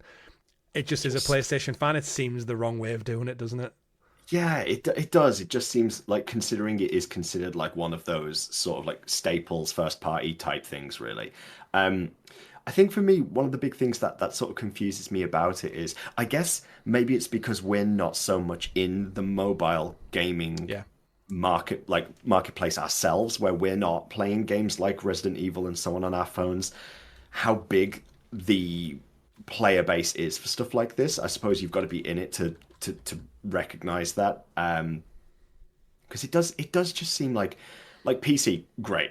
I'm very happy for that. Like, and if it doesn't come to PS5, then that'll be the place I play it. But mobile, I'm still sort of like, I still feel like there's going to be limitations on it, because again, you've got so many different variations of device out there on the market that you're talking about. Like, not everybody's going to be able to access it. So why are you limiting yourselves to that? Yeah, it's an interesting one. I've just pulled up some statistics for mobile games for 2025, and you've got Subway Surfers, 304 million downloads. Stumble Guys in at second with 254 million. Roblox coming in at third with 208 million. Candy Crush Saga, 138 million. Racemaster 3D, 128 million. 8-Ball Pool, 120. FIFA Mobile, 111. And then it kind of just goes down the list into the 100. But you're not going to convert those people to something like this. They're very casual. I see it. Casual, aren't they? Yeah. I'd probably say FIFA Mobile is probably the least casual of them because it's a fully fledged like just FIFA game just on mobile. Yeah. But when you say like Candy Crush in at number 4, I'm like, that's just a flick with your thumb in one hand while you're on the bus. That's your nana playing on the phone when she's sitting. Yeah, absolutely. If you look at the Apple App Store, similar thing. PUBG Mobile is up there in third with 40 million on Apple, but everything else is like Pizza Ready, Township, Last Water. They're very much just like click them out. They're not fully fledged like you are playing it as a character in this one. So there's a monopoly to be broke. I do think things like Warzone Mobile and Fortnite being on mobile, I think it has opened it up where I think, again, we always think of ourselves, don't we? Whereas there is an entire generation, as we used to say in the Stadia days, that they don't care about controllers. They don't care about the buttons as much as we do. I hate touchscreen gaming, but they don't because it's all they've ever known. And they've got a phone from when they were probably 6-year-old. So they probably got a phone before they got a console anyway. So it's no surprise like that's their preference. So I can see the long-term goal of PlayStation going, you know what, if we can get them into Horizon now, and even if they do 100 million downloads, that's still a success. The franchise in itself has only sold 30 million in its lifetime. So anywhere near 30 million just for one game, obviously not at a full £70 price point, but I think to introduce into the world, we know there's a TV series in the works, I think, as well. They're trying to go for that like Last of Us, Fallout synergy. Shout out to Fallout, by the way. I can't wait for that next month. Absolutely. Not too far off. And then I guess to pivot over, Ratchet and Clank, Ranger Rumble. I think this one probably has I don't want to say a better chance because I think they're both on equal footing, but it looks more in line with what I'd expect to see out of a mobile game with this one. It's, like I said, Overwatch, cartoonish. Yeah. It's quirky in its nature because of Ratchet and Clank. You're going to jump through multiple dimensions, have loads of colourful characters, and just run around and get points at the end of the day. Thoughts on this one? Yeah, it gives big sort of like Splatoon vibes, doesn't it? Really, little bit of like what looks like almost like Rocket League type gameplay as well there. So yeah, definitely something that I think lends itself more to mobile. This one I can see being is it going to be a huge success? Again, I don't really know. It's one of these that I feel like it's a dime a dozen again at this point, really. I do think, weirdly enough, do you know when this would do really well? On the Switch. I think if they published it on the Switch, I think that's a much better audience for this type of game. Looking at probably the age they're looking at and the type of humour and art style they're going for, I think if you're like a 10-odd-year-old and you've got a Nintendo Switch for Christmas, I think this would appeal to you massively. But on PC or mobile, I think it's going to get drowned out by a lot of other titles that are just up there in the top 10, and you can't break that mold. And I think it looks, on mobile, it looks quite generic. I think on the Switch, it looks very much in that Nintendo family. It's got like pretty much like Splatoon, like you said. Not doing anything new or special, but it's just got that whimsical art style where I think it would lure a lot of the right type of audience in. But I agree with you on again, that one. Being a PlayStation 4 person, good, we're not getting another Ratchet and Clank anytime soon. And we know we're not from Insomniac. They're deep in the work on Wolverine. They've got the rumored Venom game. We know through the Insomniac leaks they're working on X-Men beyond that. So unless they outsource it, you ain't seen a Ratchet and Clank game possibly for another 5 to 6 years, if that. And Rift Apart was so good as well. But alas, we'll wait to see what's up in the future. Rounding out this week's show with a couple of smaller stories, there's not really much to quote on. Ubisoft is still gunning for a live service shooter. They're still digging around, even though they had X-Defiant, which failed. They had Hyperscape, which failed. Everything else which failed in between that. Prince of Persia getting pushed back. They siphoned off some of their biggest franchises like Rainbow Siege 6 and Assassin's Creed into like another shell company. They got massive investment from Tencent. And actually, it was reported this morning, wasn't it? You said Ubisoft have paused sales of their shares, which has now got everyone concerned that there's going to be some kind of like buyout merger announcement if they're not letting people in the stock market. Probably put a pin in this story because I think if something's going to happen, it's going to happen over the weekend, probably for when the stock market opens up again. What are your thoughts? Do you think it's going to be? Have they been bought out? Are they shutting down? Are they merging with someone else? I think my first thought is, what is the definition of insanity? Because trying to push ahead with another live service shooter again and again and again. It's just like they're just. I just think the way that Ubisoft is such a crazy story for like the last 20 years, isn't it? Really, of like what has changed, where they were at the highest of highs, and now just. I don't know. My gut feeling with them is that they're a bit of a laughing stock of the gaming world currently, and just the where they're going and the decisions that they appear to be making. I do think that there are specific IP that they should just focus on at this point now, and they need to there needs to be some serious leadership change. I think everybody in the gaming world agrees with that, apart from the people in charge of Ubisoft. The Guillemots. They just need to let it go, don't they? Just like sell up, take your millions and millions. Like, you can go and have a beautiful. You can go live on Gabe's yacht with him with all their millions. But yeah, I think you're right. It's been in almost like a managed decline from Ubisoft, and they'll always make money because Assassin's Creed's too huge to fail in a way. Shadows was fantastic. Valhalla made them over $1 billion, so they're not got a problem with that. Next Far Cry will come out and still do good. There's not a problem with that. But then they try and dabble so much in these failed like lives as a service games, and they're constantly just trying to chase that golden goose, aren't they? And they are. Beyond Good and Evil, where the fuck's that? Who cares? Where's Prince of Persia, Sands of Time remake? Who knows?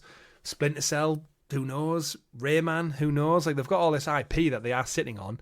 The Crew kind of fizzled away. Riders Republic fizzled away. Where the fuck's the Division 3? Like, if they got out the Division 3 any time in the last several years, rather than moving on to other things. I enjoyed Star Wars Outlaws. I really, really did. But it just didn't sell. It didn't shift the numbers. But I partially put that down to Star Wars struggling in general, rather than just Outlaws being poor. Put out the Avatar game. That's actually what I'm going to go back to this Christmas, because of the third-person update that comes out for it. Because I only played a few hours in first-person when it first launched. Didn't vibe with the first-person Avatar. I wanted to see my Navi. I wanted to see the big arrows and jump around through the trees and the beautiful world they made. So 2 weeks' time, there's a third-person. You play the whole game in third-person, which I think that's going to now totally rechange it, so I'm down for that. But again, didn't sell that well. And you do wonder, Ubisoft, like, how long can you drag Rainbow Six Siege out for Honor's ticking away in the background? But yeah, they just, I think similar to a lot of studios, they fell foul of, they've done nothing new, really. Yeah. Like, they've no new stories have been told, and it is just leadership changes. Like, there's only so much Just Dance can carry you through year after year after year. Absolutely. And we'll see. I'm probably sure when the time this episode goes live on Monday to the general public, there'll probably have been some kind of like big reveal. Tencent have bought them out. The Abu Dhabi Emirates and stuff have bought them all out and whatever. But we shall see. Or maybe they folded like a deck of cards, and all of the franchises just get shipped off to everyone. Like who did it? Who used to do it? Was it not Activision? Not Atari? Who were the ones who folded when we were like in our 20s?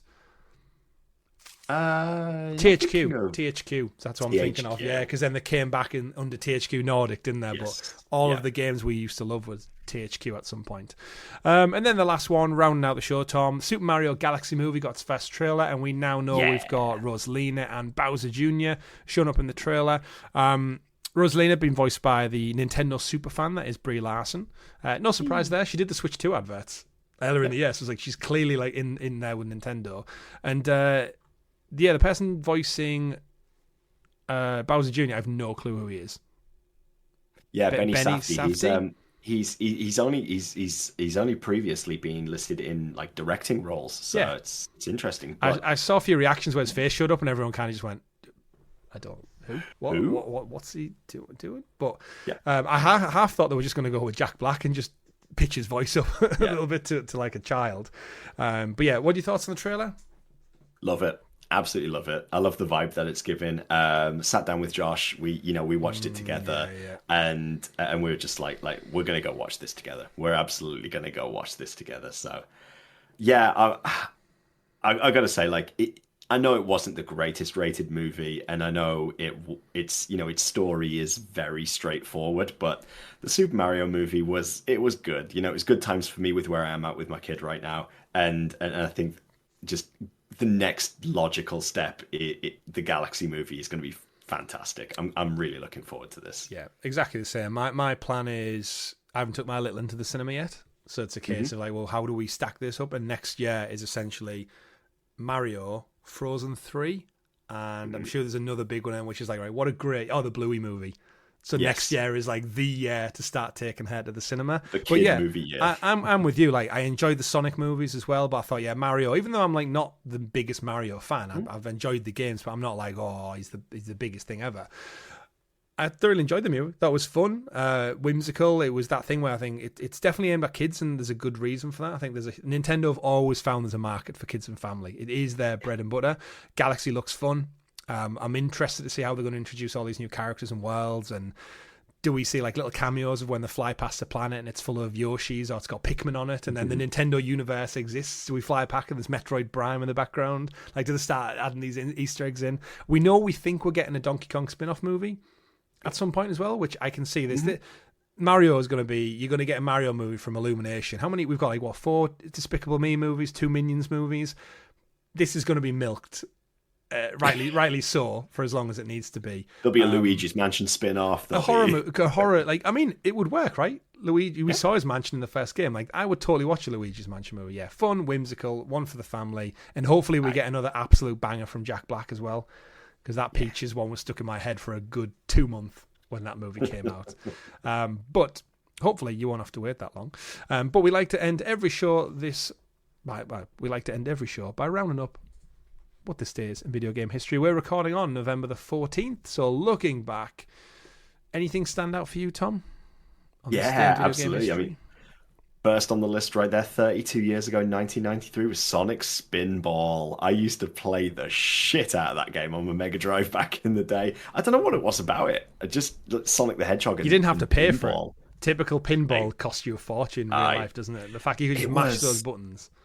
There was just something about it that I always felt like there was a good level of challenge to it, that as a kid, like I always just wanted to try to progress through it, but it was always like getting knocked back and knocked back and knocked back. But it's something different. It's one of the things that I just got like cemented into. I loved Sonic as a kid, and having something slightly different. My mum was really big into pinball, so like a bit of a strange one, that one. But like, yeah, Sonic Spinball was just... There's something about it. I don't know what it was. It's just... What a game. Hit the right spot. Absolutely. 20 years ago, 2005, was WWE SmackDown versus Raw, which was the first time, I think... It was the first time, I think, as a kid, I realised that SmackDown and Raw were the same entity in the same company. Like, when they had the separate shows and they had the rivalries and the crossover. Like, I know it was all just one big business, but as a kid, I thought they were, like... absolute rivals. Like the marketing worked on me as a teenager. It was like, okay. And then when they had a game that, because prior to that we'd only got SmackDown games, so SmackDown versus Raw was like, holy shit, it's like it's all coming together. It's like an ultimate showdown. That was really good. I enjoyed that one. What else have we got on this day? Star Wars Battlefront 2 8 years ago. It's a sin we've had to wait 8 years and we haven't had a sniff of a Battlefront 3. Especially when they had like their Resurgence Day earlier on this year, where it had like more players than ever before, even at launch. And I'm hoping that it just comes back as some kind of like live service platform. Call it, I've said time and time again, just call it Star Wars Battlefront Galaxies, and just drop seasonal content. Every time the Mandalorian comes out, every time you put a Rogue One movie out, drop some seasonal content, because Star Wars fans and just shooters in general will play it. You've just said with Arc Raiders yourself, these are the ex-devs who made this game went on to make Arc Raiders. They can make solid, gorgeous shooters that have solid gameplay. So give it to me. Anything else for you? Yeah, Jedi Fallen Order 6 years ago, but that was the Japanese release at that point. But weird that Japan gets different releases than the world now. But yeah, Fallen Order. We'll claim it. We'll claim it, right? We'll claim that it happened. Obviously, very much where our current sort of like main narrative arc is in the Star Wars lore, I suppose. Really, very much waiting for news on the third one, the final one in the trilogy. Yeah. Probably not that far off, realistically. Probably got the not. other one out of quite a clip, so it'll be interesting to see. And then, as always, I like to skip ahead just a day just to see, and I'm glad I did. November 15th, Tom, the launch of the Xbox 24 years ago in 2001. This past weekend, the original Xbox launch with, of course, Halo Combat Evolved. Did you see Halo Campaign Evolved announced? Absolutely, yes. Looks fantastic. It's such a stupid name. Campaign Evolved. It is. However, I'm completely sold on it already. Like I'm 100% going to be getting that. Yeah. It's just there's just too much nostalgia there, and I'm really looking forward to it. It works. And I guess to full circle that with you, Halo Infinite also launched 4 years ago on the Series X, so that's already 4 years old. And back to your Japanese point, Jedi Fallen Order came out on other platforms on the day after. So Japan got it a day early to PC, PS4, Stadia, and Xbox One at launch. Love it. Hey, 12 years ago, PS4. Yeah. Shit, tell you what, November 15th might actually be the Xbox, Halo, new Super Mario Bros. On the Wii, Assassin's Creed Revelations, PS4, Watch Dogs 2, Battlefield 5 was okay, Pokemon Sword and Shield, Halo Infinite. That's a solid day, you know, if you're going to... Yo. Don't forget Kinect Disneyland Adventures. Throw back to the Nintendo, the Xbox Kinect. It's a solid list, that, though, of games. I'll give it to them. November 15th, shout out. And I guess the thing to remember is November 15th next year is when we expect the new Halo is going to come out on the anniversary. Yes. I could see Xbox doubling down and launching a new console, or handheld at least. It seems to be their sweet date that they like, so fingers crossed. But we'll have to wait to find out that, and you'll have to wait till next week for the next show. This has been episode 118 of the GamerGuild Podcast. Thank you very much for tuning in. 489 in total, Tom. It's always nice to have you back on the show, because it's always a reminder of how much stuff we've done together over the years. We've been celebrating over 6 years now of the channel. We started this before COVID was a thing. Over half a decade, 489 shows we've put out, not including live streams or random other content in between. But yeah, even this show in its own iteration, 118. We're sneaking up on Sounds of Stadia, you know, 162. That one capped out on. Mad. So some point next year we'll reach it. But yeah, that's been it for this week's episode of the GamerGuild Podcast. Don't forget to like, subscribe, ring that bell so you're kept in the loop with all the great content we do here on the channel, like our weekly live streams, like this very show, and everything else in between. My name's been Chris. I've been Tom. And thank you for joining us. You'll see us next week, regularly scheduled 8 a.m. when the show goes live. Thank you very much for watching. And remember, folks, play wherever makes you the happiest. See you next time. Goodbye. Bye.